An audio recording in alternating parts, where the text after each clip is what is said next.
These special episodes of 99% Invisible are brought to you by the Lexus GX and SiriusXM. The new Lexus GX shows how an off-roading overlanding vehicle can also be a true luxury vehicle. Every GX comes standard with SiriusXM, offering a rich array of music, sports, talk, and news. Huge thanks to the Lexus GX and SiriusXM for making this episode possible.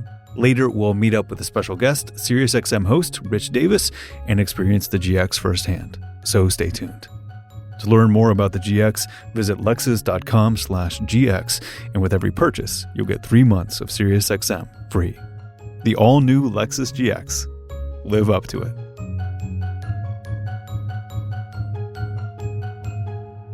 This is 99% Invisible. I'm Roman Mars in Santa Fe. This is the second episode in a 3-part series of me recording on-location guides to the design features and cool architecture in the cities I love. These bonus episodes are made possible by the new 2024 Lexus GX and SiriusXM, who heard this idea and sent me on my merry way, and then shipped a Lexus there and took pictures of me modeling next to it, which is not something I thought would ever happen, to say the least.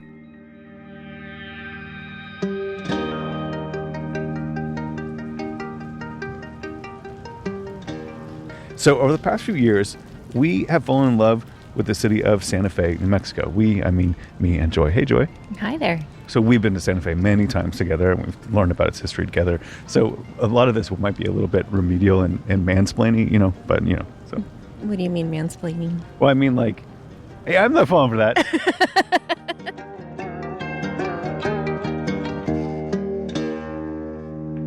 Okay, so we are in Santa Fe Plaza in the historic district of the city. So could you describe the buildings for me? The buildings are short and earthen and brown and beautiful. I think they're amazing. That traditional style of Adobe that's on display here looks the way it looks because of this high desert terrain. Early builders in the region didn't have much access to tin or wood or rock, but what they had in great abundance was dirt and clay. And that's what's used to make Adobe bricks, and then they're stacked on top of each other, and then they're stuccoed with mud. One of my favorite lines ever uttered in the history of 99% Invisible was said by Santa Fe resident Delaney Hall, who I'm taking most of this information from, when she said, "Being in northern New Mexico will convince you that beige is a criminally underrated color." I totally agree. So everything about the look and feel of Santa Fe today stems from the fact that when they completed the Santa Fe Railroad in the late 1800s, even though it was called the Santa Fe Railroad, the tracks did not, in fact, pass directly through Santa Fe. What? So without being on the main rail line, Santa Fe just couldn't get any industry going, and it was struggling economically, and the population was rapidly shrinking. And so the mayor at the time put together a planning board and told them that they needed to come up with a plan to save the city. And they landed on tourism. Mm-hmm. So they aimed to be this authentic Southwest tourist destination. I see. So the board wrote up a document that's become known as the 1912 Plan. They recommended that the city preserve its traditional Adobe architecture, but the plan went even further than that. It said that any new development should also be done in what's called the Santa Fe style. They wanted to create a kind of citywide architectural brand based on historical precedent. And nothing like this had ever really been done before on this scale, and it was pretty radical at the time. There's preservation of Monticello and old houses and things like this, but this was the idea of preserving the architectural style of the whole city, and it was really kind of radical and interesting. So traditional Adobe buildings were preserved, like the Palace of the Governors, which is right across the street from us. It dates back to 1610. And new traditional earthen construction was encouraged, along with a new modern twist called the Santa Fe style, which doesn't always use actual bricks and mud. Instead, it used reinforced concrete and steel to create the frame, and then they slapped some stucco and mud on top of it to make it look like Adobe. And some people call that faux-dobe, which I think is funny. The architect John Gall-Meem is the person most associated with the Santa Fe style. He moved here in the 1920s because he had tuberculosis, and he came here to recover, and he fell in love with the architecture, and he began perpetuating it with that sort of twist. There's a whole side story about how tuberculosis and coming out to New Mexico territory for curing tuberculosis is really the origin of the state, and that's a whole other story that someday John Green will tell us, I think, because he's writing a book about tuberculosis. And the thing about the 1912 plan is it really worked. Santa Fe really did thrive as a tourist destination for decades, but modernism and more modern buildings were beginning to encroach. They were selling the traditional style that the tourism boosters were trying to preserve, and so in 1957, the city leaders took that 1912 plan and they doubled down. The city passed an ordinance that required the Santa Fe style in historic areas. It elaborated a number of sub-styles. A design board was created that had to approve all the aesthetics of any new construction or remodeling, and they created this large historic district in the center of the city, which is where we're standing now. So over the decades, this created some seismic knock-on effects around density and gentrification, and all that was described really, really well in the story that Delaney Hall did called Stuccoed in Time. And so this is just the short version, but it's the foundation of kind of everything we're going to see today. So I kind of had to go through it again because you have to understand that that's what was happening. The key takeaway from all this, and the reason why all this looks the way it does, is because over 150 years ago, someone decided that the Santa Fe Railroad shouldn't stop in Santa Fe. I mean, eventually a spur came out. It's about 18 miles away from the main line, but the damage was already done. If it's not on the main line, it really is kind of on its own. So I think that this very slippery idea of authenticity is the key to understanding this place. And I say that without judgment. It's not that authentic is good and inauthentic is necessarily bad. I don't even know what those things mean anyway when it comes to things like architecture and design. But it's something that I always have in mind here, and it's something to really think about when you think about all the stuff that's around. So we should cross that way over the plaza to the Five and Dime General Store on the corner of the plaza, and it brings us to the subject of Frito pie.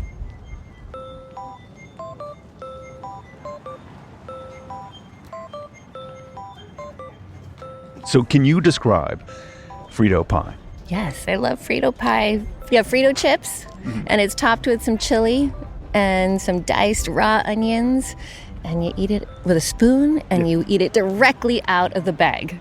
The thing to keep in mind for people who've never heard of Frito pie, it is not a pie. It's not a pie. It's a pile of chips and chili and cheese and onions and sometimes sour cream or something like that.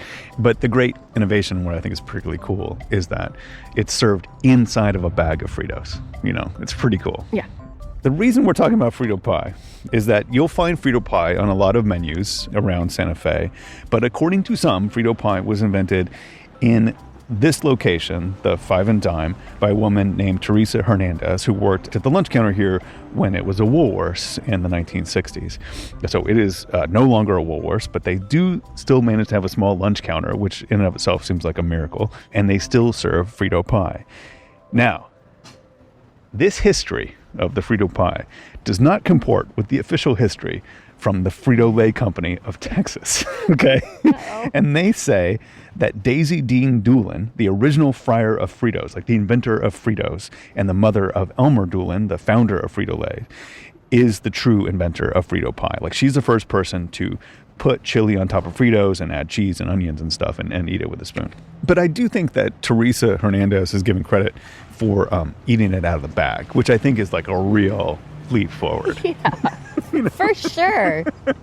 But if you order Frito pie some other places, it might not be in the bag. Just be warned, okay? So the reason I'm bringing all this up is because there are all these kind of food feuds and fuzzy food origin stories in the world. There's two cities in Pennsylvania and Ohio, respectively, who fight over who invented the banana split. One in 1904 and one in 1907. And there's this contested origins of who made the first Mission burrito in San Francisco, the big one with all the rice and stuff in it, and the big Mission burrito. And it's kind of like all these people in the Midwest who fight over who has the largest largest bottle of twine, And just like that example, it doesn't actually matter who's right, in my opinion. It's the fight that matters. It doesn't behoove anyone to have this matter settled, especially the people at the Santa Fe Plaza 5 and Dime. Like, it doesn't matter which is the most authentic or the most real. What matters is that the fight kind of stokes your passion and you form an intractable opinion about its true origin and the authentic way to eat it. Like, for example, that it should be eaten only out of a bag of Fritos. With a spoon. With a spoon, yeah. And you come to the 5 and Dime or any other place and you express that preference with your dollars. That's really what matters. I think the fight is what matters. So I don't really care who did it first. I don't either. I just like that it's good. Mm-hmm. And I find a way that I find the most satisfying way to eat it. So much so that when we got married, you want to tell them what we had as our late night snack when we got married? Sure. We had to have Frito pie. We had to have Frito pie because it's the greatest snack. And it was a great late night snack after everyone's dancing. You pass around bags of chips and it has chili on top of it. It's awesome. Oh, it made me so happy. Yeah, so good. Okay. So we'll get a couple of bags of Frito pie later. But let's go back across the plaza to basically where we were before to talk about an architectural feature that is super interesting to me. So if you look at the Palace of the Governors, you'll see these tree trunks sticking out of the walls near the ceiling. And those are Vigas. And they are part of traditional Adobe architecture. And they hold up the roof and they attach the roof to the exterior walls. And just like other aspects of the Santa Fe style, this was an essential and sort of structural thing in the building of Adobe, but they became kind of ornamental. This old building, it's mostly structural, and when they did some remodeling, they had ornamental Vigas. Mm-hmm. So newer buildings will have Vigas that are just there to look cool and to give sort of an authentic feel, like Adobe feel. And those sort of mid-century building codes that we were talking about preserving and perpetuating the Santa Fe style, they give you like high marks if you have, like ornamental Vigas projecting from your building, whether or not they serve any purpose than to just look like the Santa Fe style. Okay, so the interesting thing about these original structural Vigas is that they're real wood beams made out of a single tree trunk, and because of wood characteristics and availability and transportation, Vigas mostly max out at about 15 feet long. And so because of that limitation, buildings built for a long time in the traditional way could only have interior rooms that were less than 15 feet wide. And I think that maybe you felt that. Like, we've been in a lot of these traditional buildings down here and everything's really small. Yeah.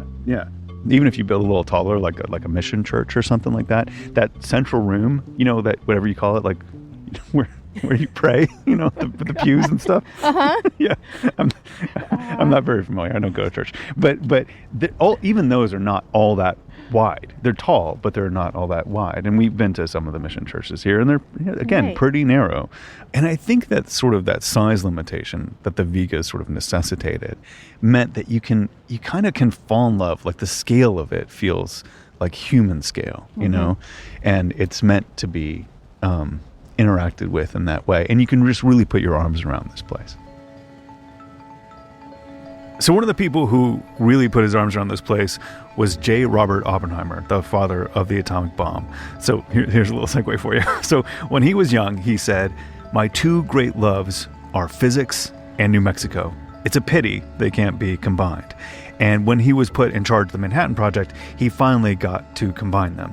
Like, he loved to camp and ride horses in the New Mexico high desert. So when the government needed to build a secret town to house all the scientists of the project, he suggested Los Alamos as their secret base of operations. So the problem is, if you're trying to get all these scientists and engineers and technicians to a top secret town in the desert, you can't just give them an address and tell them to show up. Like, that, it wouldn't be a secret town for very long. So instead, he told the people that they recruited to go to 109 East Palace. It's about a half a block from the plaza, and we should go there now and into the little courtyard. The primary contact person who greeted arrivals at 109 East Palace was Dorothy Scarrett McKibben, and she would arrange transport for these scientists to go from here to the secret facilities. And there's this plaque that commemorates all this in the back of the courtyard, and it reads, 109 East Palace, Santa Fe office, Los Alamos Scientific Laboratory, University of California. All the men and women who made the first atomic bomb passed through this portal to their secret mission at Los Alamos. Their creation in 27 months of the weapons that ended World War II was one of the greatest scientific achievements of all time. The dates are 1943 to 1963. That plaque is left over the coffee shop and Cashmere store, Cashmere and Chocolate shop. has my name on it. It's called Oppie's. It's named after Oppenheimer. So he has a connection to this place, and they sort of keep some of that stuff alive. So let's leave the plaza area and just go a few blocks away and meet up with Delaney Hall. Okay, so we are here with our Santa Fe correspondent, Delaney Hall. Tell us about a very cool, very, very old Santa Fe thing. So tell me where we are. Okay, so we are standing here outside. It's chilly and kind of snowy, and we are next to something that you definitely wouldn't notice unless someone pointed it out to you. So it's a narrow ditch. It's like a few feet deep, a few feet wide, pretty modest. It's kind of lined with rock. But this is actually like a super important piece of infrastructure in Santa Fe. So it is the Acequia Madre, which is otherwise known as the Mother Ditch. And it has been here for at least 400 years, since the earliest days of Santa Fe. And I brought you here because I think the history of this ditch will basically tell you something about the local culture of northern New Mexico, and also just how important water is in a place as dry as this. Okay, so tell me more about that history. Okay, so the Acequia Madre, it was dug out not long after Santa Fe was founded in 1610. And it was designed to carry water from the Santa Fe River to the homes and gardens of the early settlers in Santa Fe. So it provided water for crops and livestock. And then over hundreds of years, this neighborhood has become not so much a farming community. Instead, it's like a quite fancy neighborhood with lots of very expensive homes. But the ditch is still here. And amazingly, it has been in continuous operation. So this is a 400-year-old ditch, like still doing its thing. So is this ditch totally unique, or is this part of a system of ditches for irrigation? So this ditch it's very unique in Santa Fe, and its history is unique, and its role here in town. But actually, like all over northern New Mexico, you can find acequias like this one. So they're part of these branching systems of ditches that carry water from rivers out into the communities that surround them. And they have a pretty cool history. So the word acequia actually comes from an Arabic term, which means water conduit. And this style of irrigation canal goes back to the ancient Arab world, where people were developing techniques to grow food in very dry places. And then here in northern New Mexico, indigenous peoples developed similar irrigation techniques over the thousands of years they've lived here. And then when the Spanish colonized this area, they brought their own style of irrigation too, which they had inherited from the Arab world. Is this part of ancient history, or is this still like, why is this ditch still here? Right. Well, it is very old history, but it also is still in use. Like even this Acequia Madre is still in use. It helped, the people who live along here, at least some of them will have water rights. And so every summer, the ditch will carry water, and you can have these little diversion channels, which pipe it onto your lawn. So that's sort of the use of the Acequia Madre in Santa Fe. Like I said, this is not so much a farming community anymore. But all over northern New Mexico, there still are small scale farms and farming operations and even just local gardeners. And so, I guess one of the things I find most fascinating about acequias is that they are still very much an important part of the culture here. And in fact, they have shaped the culture here. So one really cool thing about them is that they basically have their own little systems of grassroots government that have sprung up around them. And the way it works is every acequia has an acequia association, which represents the interests of the people who live on the ditch and have water rights. And heading that association is a mayordomo, which is the water master, an amazing title, who oversees the distribution of water and the maintenance of the ditch. And what that really looks like, just as a small example, is that every spring, all the members of the acequia have to come together to clear out the weeds that have accumulated to make way for the water that comes in the summer. And so that means meeting your neighbors and working alongside all the people who are part of your watershed. And it's just a very cool example of like the collective management of water and the traditions and community that spring up around water here in the desert.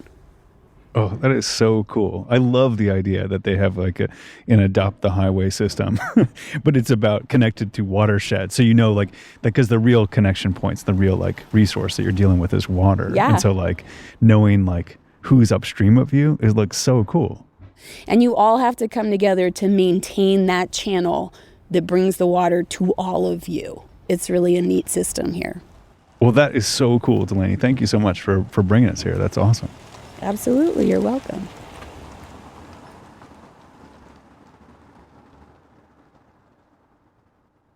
We have one more stop a little bit out of town right after this break. This special bonus episode of 99% Invisible is brought to you by the 2024 Lexus GX and SiriusXM. The Lexus GX is at the apex of high-end luxury and high-end utility. When we went to Santa Fe, Lexus let us play with the GX Luxury Plus, the very top of the line of the GX series. They also sent us the very top of the line senior advertising planner, Eric Kavanaugh, to walk me through all the features of this model, including my favorite one. This model has 3 rows of seating, and as anyone who travels with kids or travels with stuff knows that you pile in the kids, you pile in the stuff, the rear view mirror is pretty much non-functional at that point. But you have a solution for that. We do. It's the digital rear view mirror. So, of course, you can have it in the analog mode, Which is like the normal old mirror that you would expect.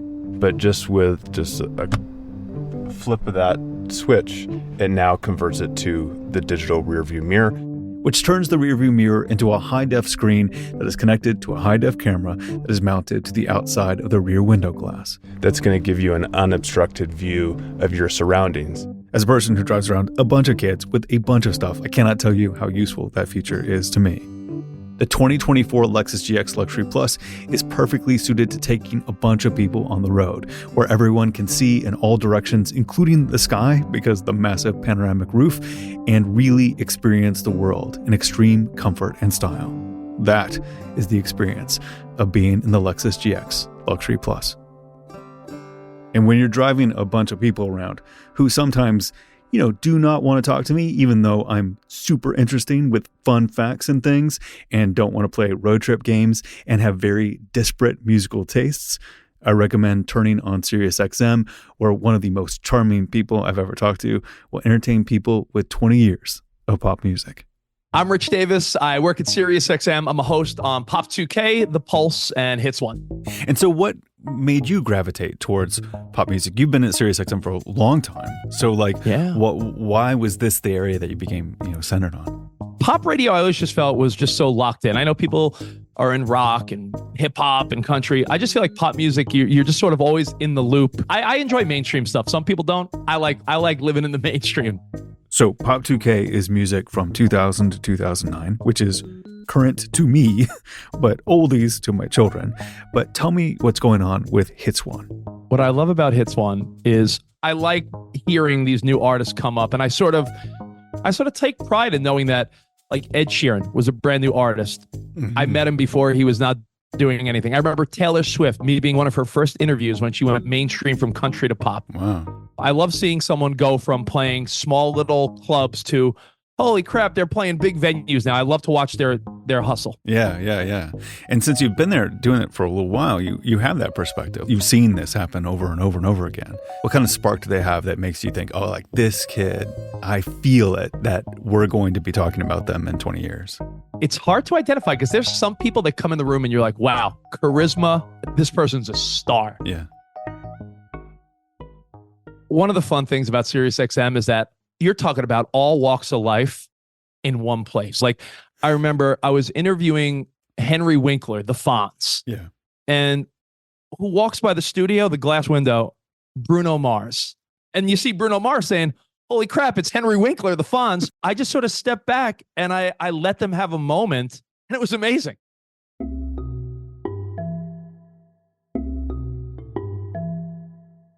You can hear Rich Davis on Pop 2K, The Pulse, and Hits One, and you'll get all those channels and so much more with your free 3-month subscription to SiriusXM with the purchase of a new Lexus GX. To learn more about the GX, visit lexus.com/GX. The all-new Lexus GX. Live up to it.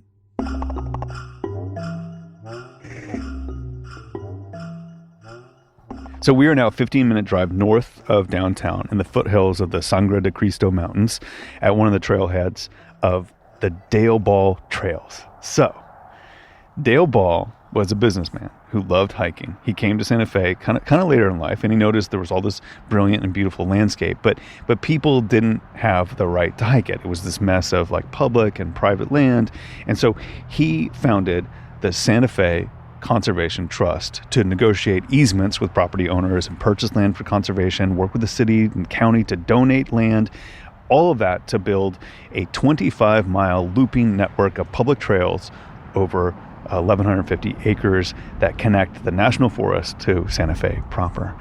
And this is the trailhead parking lot. In fact, one of the things that the city contributed is they paid for the parking lot. They built the parking lot for us to stand in and park, I guess. Thanks, City.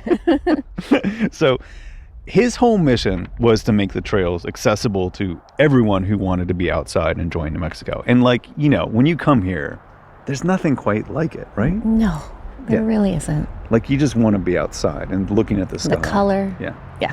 It's unbelievable. And what's so great about the Dale Ball Trails is that they're close to town. They're easy to get to. They're open year round. There are some steep parts and amazing views, but a lot of it's really gentle. It's very inviting, I think. And you can feel this intention trying to bring people in, especially in the trail design, which you remember. It like totally blew us away the first time we were hiking here, right? Yeah, it was remarkable. Yeah. I'd never seen anything like it. They were well-marked trails, didn't get lost. It all made sense. There was no question to which fork I should take. Totally. The signage is really clear and welcoming, and, you know, it's a trail made for people who may be a little anxious about getting lost. That's right. There's a number given to each of the sort of crossroads and intersections and very clear directions to each. We'd never seen anything like it. I was kind of amazed. In fact, it was the wayfinding and the trail design that made me want to look into the history of this place. Also that it's called Dale Ball. You're like, why is it called Dale Ball? But you could tell there was a story behind the design, something very intentional. So the trail was designed by a retired U.S. forestry manager named Mike Wirtz that Dale Ball convinced to come on board. And he, along with 50 volunteers, built these trails over 5 years until they were completed in 2005. An anonymous donor put up the money for all the trailblazing, and the donor had two conditions for his donations. One was that he or she remain anonymous, that no one ever know who did it. And the other was that the trails be named after Dale Ball. Yeah, it is a little suspicious. Okay. But I do actually kind of believe it's an outside person. And the reason is because apparently through all this process for years and years of him working for the Santa Fe Conservation Trust, there were attempts to name other things after him, and he refused. And so, but this one apparently they acquiesced to because they really needed the money to complete it. And it's this lovely set of trails. Like, I love it. We've hiked it before. It's snowing now, so it has this nice like crunch when you walk onto it. You know, like, it's a real gift that a person really cared about this place gave this area. So Dale Ball died at the age of 91 in 2016. And so all this work that he did was all after he retired. He was in the 70s and 80s when he did all of this to build this place. So that just really tells you something. I think that's really amazing. So pour one out for Dale Ball and the Dale Ball Trails. I love them. So that is our time in Santa Fe, this lovely place. It's the greatest. It is the greatest. Yeah, it's really, really lovely. I want to stay. Yeah, we could stay. Why don't we stay? Dale Ball like showed up late in life and did all this stuff as if he grew up here, and I think that's a vibe. I think people show up here and they go, oh, this is my place. Yeah. I mean, I've never seen anything like this, or it's just different when you set foot in this city. Yeah. Okay, you want to walk a little bit? What do you want to walk? Maybe you could get in the trees.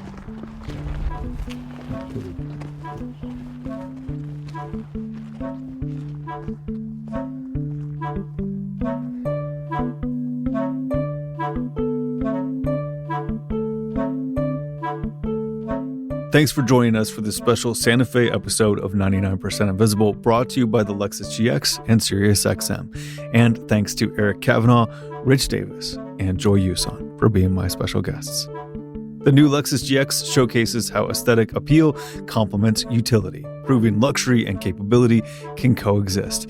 And when you throw SiriusXM in there, you have everything you need to be out in the farthest reaches while still being connected to a passionate community of music-loving DJs, world-class talkers, comedians, and thinkers. To learn more about the GX and SiriusXM and Lexus vehicles, visit lexus.com/GX. The all-new Lexus GX. Live up to it. I also encourage you to go to this episode's page on 99pi.org, where you can look at me posing with a very fancy car. And you can stream your first 3 months free of SiriusXM, where you can listen on the SiriusXM app, online, or on other compatible devices. You'll get more than 425 channels, including ad-free music, plus sports, comedy, news, and more. You can listen anywhere on the all-new SiriusXM app. Go to 99pi.org to subscribe to SiriusXM. 99% Invisible was reported this week by me, Roman Mars, and Delaney Hall, and edited by me, Roman Mars, with production help from Isabel Angel and Sarah Bake. Mix and sound design by Dara Hirsch, music by Swan Riel. Kathy Tu is our executive producer, Delaney Hall is our senior editor, Kurt Kolstedt is the digital director.